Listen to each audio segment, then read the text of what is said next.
بسم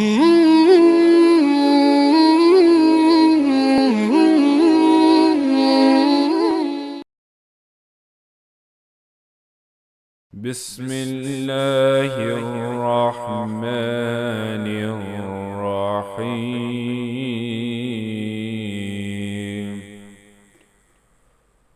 واستعينوا بالصبر والصلاة وإنها لكبيرة إلا على الخاشعين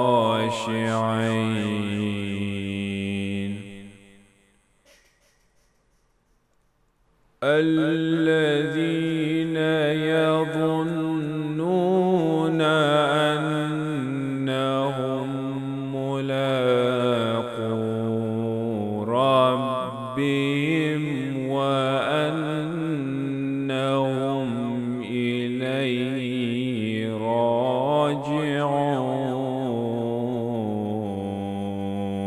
And seek your help from Allah through patience and prayer, and most surely it is a hard thing, save upon the humble.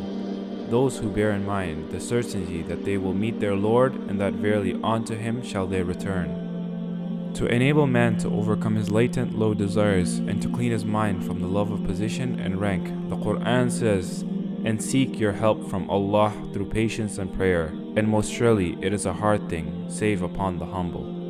To overcome difficulties and to solve problems demand two fundamental principles.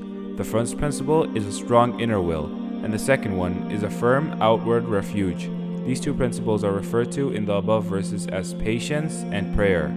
Patience here has been rendered into fasting and perseverance during difficulties, while prayer is a connection with Allah and a means of communication with this helpful refuge.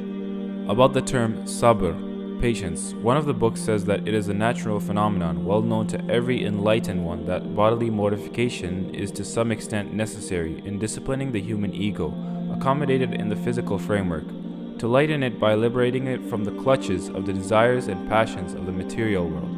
Otherwise, it would sink deeply into its own devious personal interest. This is essential to elevate it onto the heights of the spiritual realms. A religion merely consisting of some mere formal rituals and an offering of chanting, or the recitation of some verbal prayers or charms, without the demand on the individual for the practical control of the animal self in him, can hardly be worth anything.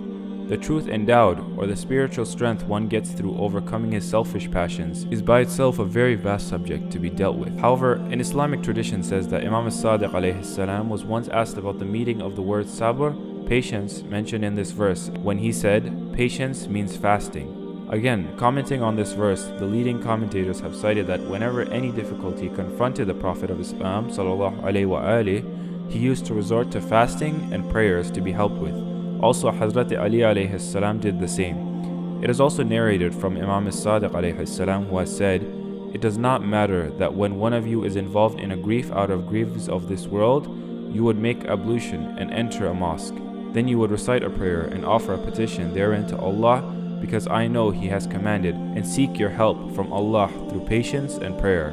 Yes, verily prayer connects man to an everlasting power, to Allah, for whom all the hard problems and complicated difficulties are easy. This very feeling causes man to be calm, powerful, and steadfast against misadventures.